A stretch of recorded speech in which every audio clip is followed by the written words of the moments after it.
This is IGN.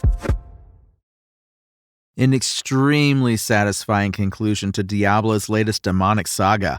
This is your IGN review of Diablo 4 Lord of Hatred by Travis Northrop. After 2024's Vessel of Hatred expansion left me dangling off a narrative cliff like a hapless sanctuary peasant, Lord of Hatred had quite a lot riding on its ability to deliver on that momentum and give me a reason to become hopelessly lost in its loot-filled grind once again. The good news is that it's done exactly that, thanks to a tight, satisfying campaign. 2 new classes that I've already spent dozens of hours experimenting with and min-maxing builds for, and an endgame that's so loaded with things to do that I occasionally forgot some of the systems even existed. If you've been waiting for a reason to dive back into Diablo 4's particular brand of misery, Lord of Hatred has plenty of compelling reasons to do so. As a proper end to the demonic battle that's been building since 2023, Lord of Hatred's cutscenes are unsurprisingly jaw-dropping, but it's the writing and pacing of this short and sweet 8-ish hour campaign that stands as some of Blizzard's best work yet. It had me on the edge of my seat from beginning to end with all sorts of twists, turns, and tragedies, references to deep Diablo lore, and motivations for even its most irredeemable characters that had me debating demon philosophy with my friends in party chat as we smashed our way through gobs of imps. Sure, the campaign is only a tiny part of the inevitable hundreds of hours that will be spent mindlessly exploding loot goblins into sparkly treasures, but part of the reason I'm so attached to this depressing and violent world is precisely because of the mysteries, drama, and unforgettable characters that occupy it.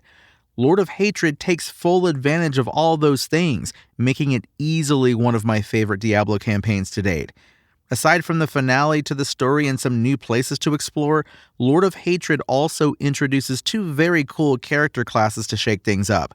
The returning Paladin is about what you'd expect if you journeyed across Sanctuary as one in Diablo 2, with loads of protection abilities and ridiculously powerful build options, like the Aura build my co-op mate designed so he could just walk around destroying everything in his path without even having to lift a finger. The Warlock, on the other hand, is completely new to the series, not counting Diablo 2 having recently retroactively added it in for the 30th anniversary, of course, which has you claiming Hell's power as your own in a wide variety of diverse builds.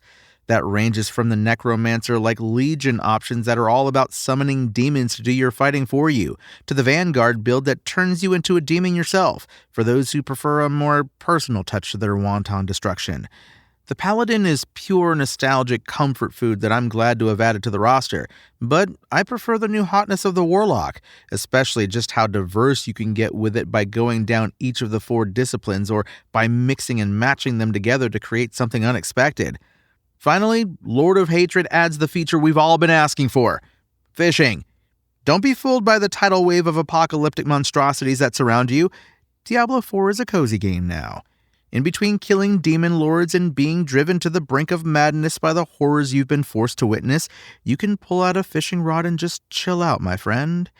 Frankly, there really isn't much to this bizarre minigame, as you just kind of fish for a bit in a region to complete your collection and then have no reason to ever fish again. But it's kind of hilarious that they bothered to add this in at all, and as someone who loves dense ARPGs and relaxing cozy games in equal measure, it speaks to me personally. Here's hoping they add dating mechanics next. Blizzard, feel free to call me about this. I have suggestions. Diablo 4 Lord of Hatred offers a wonderfully satisfying conclusion to the Mephisto saga, with one of my favorite Diablo stories yet, some really compelling changes to build crafting, 2 equally interesting new classes, and an endgame that seems primed to be more accessible and life-devouring than ever before.